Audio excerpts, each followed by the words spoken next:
जय हिंद, जय भारत, वंदे मातरम। मैं रविंद्र फौजी। साथियों, आज सब लोग नया साल का एंजॉय कर रहे हैं।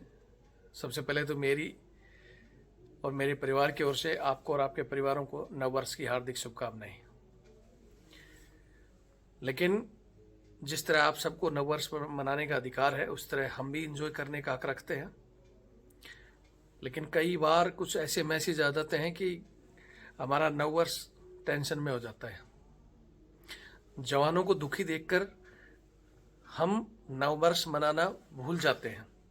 जैसे अभी एक मैसेज आया कि सर मेरे हस्बैंड को बचा लो, डिप्रेशन में है, कुछ गलत कदम उठा लेंगे तो मुश्किल हो जाएगा।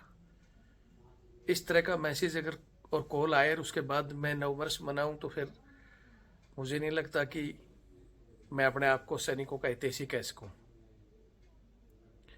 तो आज हम बात करते हैं कि एक जवान अगर उसकी माताजी बीमार है और वो छुट्टी मांगे और उसको छुट्टी ना देकर और आरपी हवलदार और 4 बंदे लाकर क्वार्टर गार्ड में डाल दें और रात भर उसको क्वार्टर गार्ड में रखें, तो ऐसी स्थिति में क्या होगा।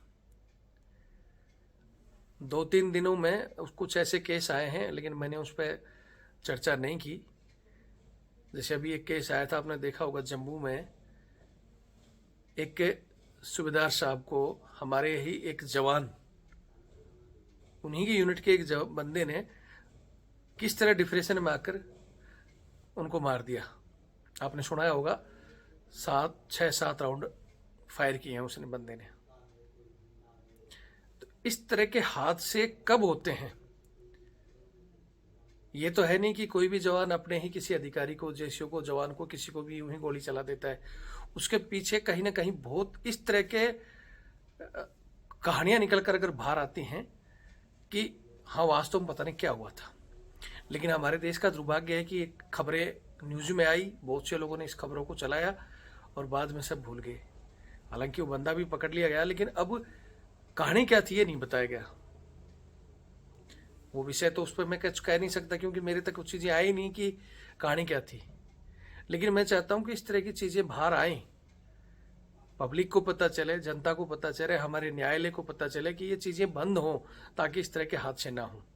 जैसे जो आज मैं बता रहा हूं कि किसी बंदे को छुट्टी मांगने पर उसके क्वार्टर से उठाकर आरपी हवलदार और 6 बंदों के द्वारा लाकर उसमें क्वार्टर गार्ड में बंद कर देना। अगर किसी की माँ बीमार हो और ऐसे में अगर बाई चांस उसकी माँ की तबीयत ज़्यादा खराब हो और वो ख़त्म हो जाए वहाँ, और फिर रात को उसको पता चले कि इसकी माँ ख़त्म होगी, अब इसको छुट्टी भेज दो या दूसरे दिन उसको छुट्टी भेज दो, तो ऐसी स्थिति में वो बंदा क्या करेगा? आप सभी पहले तो इस चीज़ का जवाब दें। और उनके मैं कमांडिंग ऑफिसर से भी पूछना चाहता हूँ कि आप इस तरह का डिसीजन किस हिसाब से ले रहे हैं? कौन सा एनडीए आपने पास किया है? उस बंदे के पिताजी आपको कॉल करते हैं तो आप कहते हैं कि फौज के काम में टांग मत अड़ाओ, आप इस तरह बातें मत करो। सीओ साहब ने जो करना वो कर ही दिया। 7-8 बंदे हमारे, ठीक है, आप आर्मी में लिखा हुआ है कि सीनियर ने जो आदेश दिया था, हवा पानी आग के रास्ते में कूद जाओ, लेकिन कूदने का मतलब ये थोड़ी है कि तुम्हें वो गलत काम के लिए बोले और तुम उस गलत काम को चुपचाप करो, और कर भी दिया, चलो तुम्हारी ड्यूटी बनती है, तो बंदा कल ने न्यायालय कोर्ट वगैरह में जाता है तो फिर आप मुकर भी जाते हो। मैं मानता हूं कि भाई सीनियर गलत या कैसा भी आदेश दे रहा है, हमारी मजबूरी होती है कि उसको ऑर्डर को फॉलो करना। लेकिन उस ऑर्डर को फॉलो किया और आपकी अंतरात्मा कह रही है कि गलत है, लेकिन मेरी मजबूरी में मेरे को करना पड़ा। उसके बाद अगर वो बंदा कोर्ट जाता है तो वहां आपकी अंतरात्मा नहीं कहती कि आप उसके पक्ष में गवाही दो, वहां आप मुकर जाते हो, नहीं हमने ऐसा किया ही नहीं है। तो ये क्या एक सैनिक की विशेषता है? ऑर्डर फॉलो करना, अपने सीनियर का हुक्म मानना, ये तो आपका ठीक है, यहाँ तक आपने अपना सैनिक धर्म निभाया है। लेकिन जब आपका वही साथी न्यायालय में जाए और आपसे सच्चाई पूछी जाए, उस समय भी आप मुकर जाओ, तो क्या आप सैनिक हो? उसके बाद में एक जेसीओ साहब छोटी सी बात पर किसी जवान को सजा दिला रहे हैं कि हाँ तेरे को तो मैं घर भेज दूंगा, फलाना कर दूँ, ये कर दूंगा। इस तरह के क्यों किसी के सैनिक के दिमाग में इतना स्ट्रेस पैदा करो कि वो गलत रास्ते पर जाए। हालांकि ये कहानियाँ दो अलग अलग जवानों की हैं। जो मैं बात आज बताने जा रहा हूँ कि एक जवान को, जिसकी फैमिली ने मेरे को बताया है कि सर उनको क्वार्टर गार्ड में डाल दिया गया, फिर आज उनको 4 या 5 आरआई, 4 आरआई हो गई, तो अब रोज़ साइन करवा रहे हैं कि ठीक है ये कागज़ पे साइन कर, ये कागज़ पे साइन कर और तेरे को घर भेज देंगे। इसलिए 2 दिन से परेशान है और आप कॉल उठा नहीं रहे हो। क्योंकि कल 31 तारीख को मैं कहीं बाहर था, रास्ते में फ़ोन उठा नहीं पाया, रात को भी उनका मैसेज आए, सुबह भी। लेकिन जब मैंने उसकी लाइन पढ़ी कि सर आप तो कॉल उठा नहीं रहे, मेरे पति कुछ कर लेंगे क्या, उसके बाद कॉल उठाओगे, तो इस तरह का मैसेज के बाद मेरा तो सुबह जब से मैसेज देखा, मैं तब से मतलब ऐसे कैसे, मैं खुद मतलब उसकी बात सुनकर स्तब्ध हो गया कि इस तरह की स्थिति आ रही है। और सीओ साहब कि हाँ आप तेरे को घर भेजेंगे, बैटरी कमांडर उनके लिखते हैं कि मैं इस बंदे को नहीं रख सकता। क्यों भाई, क्या सिर्फ जवान की ही जिम्मेवारी बनती है कि वो ऑर्डर फॉलो करे, गलत सही को माने, और आपकी जिम्मेवारी बनती है कि आप उस जवान को नहीं रख सकते? तो आज इसी कहानी को मैं बताकर उनके सीओ साहब तक भेजना चाहता हूँ। इसके साथ ही 2-3 दिन पहले मैंने एक और स्टोरी डाली थी, आपको याद होगा, जिसमें भी एक एसएम साहब ने जवान को गालियाँ भी दी और सज़ा भी दिलाई। हालांकि उनके सीओ साहब से मेरी बात हुई थी और वो छुट्टी पे थे, तो उन्होंने बोला था कि मैं छुट्टी पे आकर उस चीज़ को हैंडल करूँगा। तो अभी वो छुट्टी से आ गए हैं, अभी तक वो माहौल शांत है। हाँ, आगे उस जवान के साथ कुछ नहीं हो रहा है, लेकिन उस सज़ा को कैंसिल करने के लिए सीओ साहब ने नहीं किया। उसके लिए मैं एक अलग से या तो वीडियो जारी करूँगा या वो सीओ साहब को भी दोबारा कॉल करना पड़ेगा कि साहब आप सज़ा को कैंसिल कर सकते हैं और आपके पास पावर है, सही जानकारी आपके पास आ गई तो आप करो। तो वो अलग कहानी है, उसको मैं बना दूंगा और इन सीओ साहब के साथ पास भी मैं कॉल करूंगा अगर ये मानते हैं तो, नहीं तो हम न्यायालय की तरफ जाएंगे। तो आज मैं इस जवान की पूरी स्टोरी आपको बता रहा हूँ। मैं चाहता हूँ कि वीडियो को पूरा देखें और शेयर करें ताकि हमारा ये जवान हमारे देश के काम आए, ना कि इस तरह की चक्करों में फंस के वो कोई गलत कदम उठा दें। और गलत कदम में कुछ भी हो सकता है। गलत कदम में वो खुद अपने आप को नुकसान, किसी दूसरे को नुकसान, नौकरी छोड़ दे, यानी सारी स्थिति में कहीं ना कहीं गलत चीज़ें होंगी। वो हमारे देश के लिए, हमारी सेना के लिए और उनके परिवार किसी के लिए भी हक में नहीं होंगी। तो आप चाहते हो तो वीडियो पूरा देख के शेयर करें। एक चीज़ और कहना चाहता हूँ कि इस तरह की चीज़ों को जब कोई नहीं मानता है तो बंदा कोर्ट में जाता है। हम तुरंत इसको भी कोर्ट में ले जा सकते हैं, लेकिन हम नहीं चाहते किसी जवान की खून पसीने की कमाई कोर्ट में वकीलों के पास जाए और दूसरी तरफ फिर कमांडिंग ऑफिसर को भी कोर्ट में जवाब देना पड़े और फिर अखबारों में सेना की बड़ी बड़ी, एक कर्नल पकड़ा गया था ना, कितनी अखबारों में हेडलाइन बन गई थी। तो मैं चाहता हूँ वो भी इस बात पर गौर करें। बाकी वीडियो पूरा देख, बाकी मैं इतना ही जरूर कहूँगा कि अगर आप इस अन्याय अत्याचार की लड़ाई में हमारा साथ देना चाहते हो तो चैनल से जुड़ें और लोगों की संख्या बढ़ाएं, क्योंकि हमारा वो पहला चैनल सुप्रीम कोर्ट में उसका केस चल रहा है, अभी तक वो बंद है। वो हमारी एक बहुत बड़ी ताकत थी और अकेले रविंद्र फौजी की नहीं थी, सबकी थी।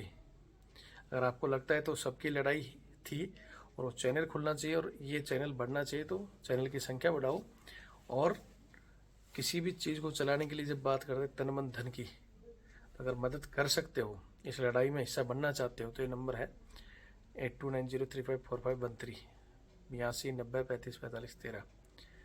ये मेरा फ़ोनपे और पेटीएम से जुड़ा हुआ है और ये मेरा बार कोड। आप मदद करेंगे तो हम बहुत से काम कर सकते हैं, वरना हम अपनी ताकत के हिसाब से कर ही रहे हैं। आप कहते हो जय हिंद आगे बढ़ो, तो आगे तो हम बढ़ ही रहे हैं, लेकिन उस ताकत से नहीं बढ़ पा रहे जो कि सहयोग हो और मजबूती से हो, तो हम मजबूती से लड़ सकें। बाकी नहीं गाना तो वीडियो ज़रूर देखें और इस कहानी पर अपने कमेंट्स ज़रूर करें। जय हिंद, जय भारत, वंदे मातरम। मैं रविंद्र फौजी। साथियों, जैसा कि आज मैं इस जवान की कहानी आपको बता रहा हूँ, इनकी वाइफ की तरफ से हमारे को कॉल किया गया। ये कल से कॉल कर रहे थे तो मैं उठा नहीं पाया था, मैंने बता ही दिया। मैसेज भी किया इन्होंने, फिर मैसेज में लिखा कि सर फ़ोन तब उठाओगे जब मेरे हस्बैंड नहीं रहेंगे या कोई गलत कदम उठा देंगे। मैंने फिर इनसे स्टोरी पूछी क्या कहानी है, तो आपको बता दूं कि इनको 4 RI 4 बार पनिशमेंट इनको दी जा चुकी है, और एक बार इनका पे फाइन दे दिया गया अलग से। इस तरह अब इनके डॉक्यूमेंट क्लोज करने के लिए इनके बैटरी कमांडर ने इनके लिए लिख दिया कि मैं इनको रख नहीं सकता, मतलब वो CO साहब ने ही लिखवाया है, और अब इन पर कार्रवाई कर रहे हैं कि भाई इसको घर भेजा जाए। अब किसी बंदे की अगर सर्विस पक्की पकाई हो या 8-10 साल सर्विस हो गई हो, आधा जीवन उसने फौज में बिता दिया और आधी नौकरी और करनी हो, और फिर उसको ऐसे सूखा घर भेजा जाए, तो वो किस तनाव में होगा। उसके बच्चे सड़क पे आए जाएंगे, परिवार बिखरी जाएगा, और खुद की क्या स्थिति होगी। या तो आपको पता ही है, ऐसी स्थिति में ही बंदा गलत कदम उठाता है, या तो अपने आप को नुकसान या किसी दूसरे को नुकसान, या वो भाग जाता है। इसी वजह से मैं आज आपको ये कहानी पूरी सुना रहा हूँ। ये बंदा, इनके पिताजी भी एक सर्विसमैन है, ठीक ठाक परिवार से। जब कुछ लोगों को क्या, बंदा अगर थोड़ा ठीक ठाक स्टैंडर्ड से रहे तो भी चिढ़ हो जाता है फौज में। हालांकि पहले ये रेशो ज़्यादा था, अब लोग ये रेशो कम है, लेकिन अभी भी बोलते हैं ना कुछ ऐसे पुराने चावल या बोलते हैं ना कि चमचे जो दुखी होते हैं, ये उन चमचों की वजह से ही दुखी है। इस जवान ने बताया कि मेरी इसकी जो पहली सज़ा हुई थी, आपको पता ही है बार बार आदेश आते रहते हैं कि स्मार्टफोन जमा करो, स्मार्टफोन जमा करो। ये अलग अलग यूनिट की अलग अलग चीज़ें हैं। बहुत सी यूनिटों में यह होता है कि भाई आप ड्यूटी पर स्मार्टफोन मत ले जाओ, अपने बक्से में रखो और यूज करो। बहुत सी जगह यह है कि रखोगे ही नहीं, छोटा फ़ोन रखोगे, कीपैड से बात करोगे। लेकिन यहाँ दुर्भाग्य देखो, एक बड़े फ़ोन के नाम पर, एक छोटे फ़ोन के नाम पर 2 बार इसको सज़ा हुई है। पहली सज़ा, इनके स्मार्टफोन जमा थे, किसी ने अपने जो भी इनका अधिकारी था या जो JCO या CHM किसने रखे थे, ये पूरी बात अभी मेरी हो नहीं पाई उनसे, उनकी वाइफ से। तो उन्होंने बताया कि भाई इनके मोबाइल बॉक्से में जमा कर दिए। तो इसको कोई इमरजेंसी कोई काम आया तो इसने वो बक्सा खोलकर मोबाइल ले लिया। उस बक्सा खोलने के नाम पर कि बक्सा तोड़कर मोबाइल लिया, बताया नहीं, इस नाम पर इनको RI होगी। चलो ठीक है, इन्होंने गलती की थी, इनको 2 दिन का RI और 7 दिन का पे फाइन दे दिए गए। ये पहली इनकी सजा थी। दूसरी सजा, वो मोबाइल इनका जमा करा लिया। ये छोटी फ़ोन था, छोटा फ़ोन इन्होंने रखा, और भाई जो भी जिस तरह फौज में सभी रखते हैं तो बात भी करते हैं। कुछ लोग लाइन में रख जाते हैं, कुछ लोग ड्यूटी में भी स्विच ऑफ करके अपना मोबाइल जेब में रख लेते हैं, या साइलेंट करके रख लेते हैं कि भाई कोई इमरजेंसी आ गई, 2-4 घंटे ड्यूटी है, कहीं कोई दिक्कत आ गई तो रख लेते हैं। बहुत सी यूनिटों में ये सबको बताने की जरूरत नहीं है। तो इसने छोटा फ़ोन भी बंद करके जेब में रखा हुआ था, लेकिन एक JCO साहब इनसे चिड़े हुए थे, और वो जिन्होंने ऐसे पता नहीं किस आधार पर पर्सनली चेक किया, इसका मोबाइल निकाल के बोले तू छोटा फ़ोन ड्यूटी पर कैसे लेकर आया। उस नाम पर इनको 2 दिन RI और 7 दिन पे फाइन, दूसरी सज़ा इनको दे दी गई। 2 सज़ा होगी, और सज़ा हुई किस लिए कि फौजी का लड़का थोड़ा स्टैंडर्ड से रहता था तो बाकियों को चुभने लग गया था। ठीक है, राजस्थान के ये बंदा है जिसको सिर्फ मतलब घर भेजने का प्लानिंग के तौर पर ये सजाएं हुई 2। चलो कोई बात नहीं, भाई गलती की तो हो गई। अभी तीसरी सजा इसको दी कि CHM से लूज टॉकिंग की, जबकि इसने छुट्टी से आ रहा था कहीं, और इसका आने के बाद इसने कहा कि सर मैं बक्सा क्वार्टर पर रखा आ जाता हूँ। उसने बोला नहीं डायरेक्ट आना है, तो इसने बोला मैं रखा हूँ, रखा आ गया। इतनी सी बात पर लूज टॉकिंग बताकर 2 दिन की RI, 7 दिन का पे फाइन, तीसरी सजा होगी इसको। चलो कोई नहीं, चौथी सजा इसको कैसे होती है कि यूनिट में रात को 9:45 पर अचानक ये मैसेज करते हैं कि भाई इस बैटरी के सारे जवान इमरजेंसी फालन है, यहाँ आ जाओ। व्हाट्सएप पर मैसेज आता है, सभी देखते हैं, सभी वहाँ पहुँच जाते हैं। ये भी फैमिली मेम्बर था, अपना बाइक लेकर वहाँ पहुँच गया। सब पहुँच गए, सब कुछ हो गया। उसके बाद एक JCO साहब ने, जो कि इनके पीछे पड़े हुए थे, उसने बोला हाँ तू भाई ड्रिंक करके क्यों आया। तो इसने बोला कि सर आज इशू डे था और मेरी कोई ड्यूटी नहीं थी, इसलिए मैंने घर में लगा ली, और अब मैसेज इमरजेंसी आया तो मैं आ गया। तो आया तो तू बाइक क्यों लेकर आया, और बाइक अंदर क्यों लाया। तो बोले सर मैं अकेला थोड़ी लाया हूँ, ये देखो सभी लोग आ रखे हैं, और जो और भी बहुत से आए हैं, पी के आए हैं, बोले सभी से कोई मतलब नहीं, इंडिकेट तेरे को है। इसके ऊपर रिपोर्ट लगी, इसने ऊपर भी वही बताया कि सर बहुत से और फैमिली मेम्बर थे, वो बाइक भी लेके आए थे, इशू डे था, पी के भी आए थे, दो पैक जो इशू था हमने वही पिया था, कोई ऐसा वो नहीं है, ना कोई हमने किसी कुछ किया। तो इतना बाकियों की उसने बाइक दिखाया, सबने बोला हाँ भाई वो भी लाया था, वो भी लाया था। तो उस समय तो वो चीज़ें रख गई, लेकिन 15 दिन के बाद बोले नहीं भाई तेरी तो साहब ने रिपोर्ट दे दी थी, तो कुछ तो करना ही पड़ेगा। तो कुछ करने के नाम पर इसकी फिर वही 2 दिन RI और 14 दिन पे फाइन कर दिया।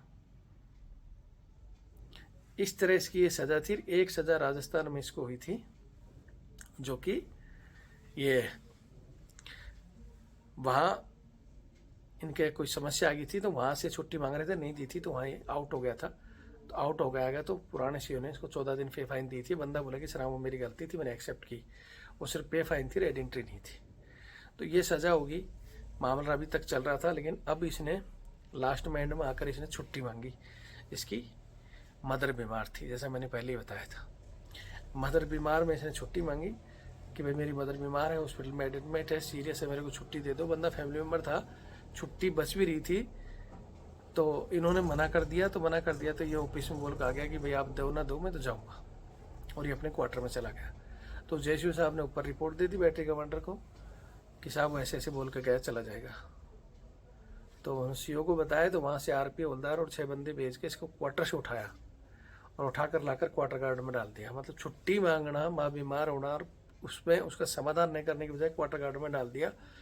रात भर क्वार्टर गार्ड में रखा। दूसरे दिन बोले इसको लाओ, बोले हाँ भाई। तो इसने बताया कि सर मेरी मदर बीमार थी, मैंने ऐसे ऐसे बोला था, मेरे को भेज दो। इन्होंने मना कर दिया। तो मैं बोला कि भाई मैं तो चला जाऊँगा। बोला हमें पता तू चला जाएगा। तो उठाकर इसको क्वार्टर गार्ड में डाला। तो बोला ठीक है, पिताजी से बात करा। सीओ साहब ने पिताजी से बात की, तो पिताजी ने बताया कि हाँ वास्तव में इसकी माता जी हॉस्पिटल में एडमिट है, सब कुछ वीडियो कॉल में सब कुछ दिखाया। उसके बाद इसको दूसरे दिन छुट्टी भेजा। ये छुट्टी काट कर अभी आ गया। छुट्टी काट के आने के बाद में बोलते हैं कि ये मतलब ज़्यादा ही हो रहा है, इसकी 4 RI हो गई हैं, और नियम के मुताबिक कंपनी कमांडर को बोले एक एप्लीकेशन लिखे कि मैं इसको नहीं रख सकता, ये तो कल ना कोई और गलती करेगा। इस तरह के एक लेटर बनाकर सीओ को, और सीओ साहब इसके डॉक्यूमेंट क्लोज करके इसको कुछ दिन से लगातार कागजों पर साइन पे साइन की। क्या हुआ, इन्होंने पूछा तो इनको बताया कि तेरे को घर भेज रहे हैं, अब तू छुट्टी पर ही रहे और सूखा जाएगा, तेरी 4 RI होगी, सीओ की पावर है। इस तरह का 2-4 दिन से साइन पे साइन हो रहे हैं। इन्होंने अपने पिताजी से भी सीओ साहब को कॉल कराया, तो सीओ साहब ने बोल दिया कि मैं कुछ नहीं कर सकता, नियम है 4 RI में घर जाएगा। जबकि सुप्रीम कोर्ट की जो गाइडलाइन है, कुछ एक केस में पहले भी हमारे ऐसे महाशय सीओ साहब ने ऐसा किया था, और वो कोर्ट की तरफ से जीत कर वापस आ गया, जिसमें सुप्रीम कोर्ट ने कहा कि जब जिस चीज़ की वो सज़ा पहले खा चुका, उसके नाम पर आप उसको दूसरी बड़ी सज़ा नहीं दे सकते। और घर भेजना तो बहुत बड़ी किसी मतलब पनिशमेंट है, जो कि सरासर अन्याय है। और उन बंदों को, बच्चों को वापस ज्वाइन भी करा दिया। लेकिन उस ज्वाइनिंग के बीच में इतना लंबा पीरियड उनके परिवारों की क्या हालत हुई, क्या चीज़ें हुई, और उस सीओ साहब का क्या बिगड़ा, उसका कुछ नहीं बिगड़ा। ऐसी स्थिति में ये लोग करते हैं। हालांकि पहले ऐसे सीओ कमांडिंग ऑफिसर जो इस तरह के गलत भेजता था, तो कुछ परसेंटेज जब वो वापस आता था तो सीओ को देना पड़ता था, लेकिन आजकल वो नियम हटा दिया गया। इसलिए ये आज़ादी से कुछ भी कर देते हैं कि ठीक है वापस आएगा तो मेरा क्या बिगड़ेगा, मैं तो चला ही जाऊँगा, तुम्हारा वो नहीं बिगड़ेगा। लेकिन वो बिगाड़ने वाला जरूर बैठा है। जो आप भी ब्रिगेडियर का ख्वाब देख रहे हो, कभी नहीं बनोगे, याद रखना।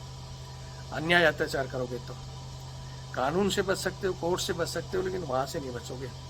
किसी के पेट पे लात न मारो। मैंने बताया कि स्थिति में अगर कोई गलत कदम उठाता है, या घर जाने के डर से बोल रहा है कि सर मैं तो सड़क पर आ जाऊँगा, नहीं जी पाऊँगा, घर वालों का क्या होगा, बच्चों का, तो अगर ऐसा कुछ हुआ तो उसके जिम्मेवार कौन होंगे। एक बार मैं सीओ साहब को प्रार्थना करूँगा कि अभी भी कुछ नहीं है, ठीक है गलती की है, बंदा गलती मांग रहा है, इसके परिवार भी करेंगे सब दोबारा गलती नहीं करेगा, रख लो इसको, जो इसकी बच्ची कुछ सर्विस करा के इसको पेंशन भेज दो। और नहीं तो आप अन्याय अत्याचार करोगे तो ठीक है, कोर्ट तो जाएगा, बाद में भगवान जाने क्या होगा, लेकिन जो आप कर रहे हो उसका फल आपको भुगतना ही पड़ेगा। बाकी तो मैं चाहता हूँ बाकी साथी जवाब दें, और आगे हमें क्या करना चाहिए इस चीज़ का भी आप अपने अपने विचार रखें। अगले वीडियो में मैं आज इनका नाम नहीं ले रहा हूँ, सीओ साहब का नंबर पर ये भेज दूंगा। आर्मी हेडक्वार्टर के बहुत से जो मेरे वीडियो कहते हैं ना बैन है फलाना है, तो वो लोग तो देखते हैं, तो उनको भी चाहता हूँ कि आप ऐसे लोगों को भी समझाएं क्योंकि रविंद्र फौजी के पास आदमी जब ही आता है जब उसके नाक से ऊपर पानी आ जाता है, वो मरने लगता है, डूबने की स्थिति में आता है कि अब मेरे पास कुछ नहीं है, तब वो बेचारा सोचता है कुछ सहारा मिल जाए तो रविंद्र फौजी के पास आता है। आप हल कर दो तो उसको यहाँ आने की जरूरत नहीं है। बाकी वीडियो देखें और शेयर करें। जय हिंद, जय भारत, वंदे मातरम।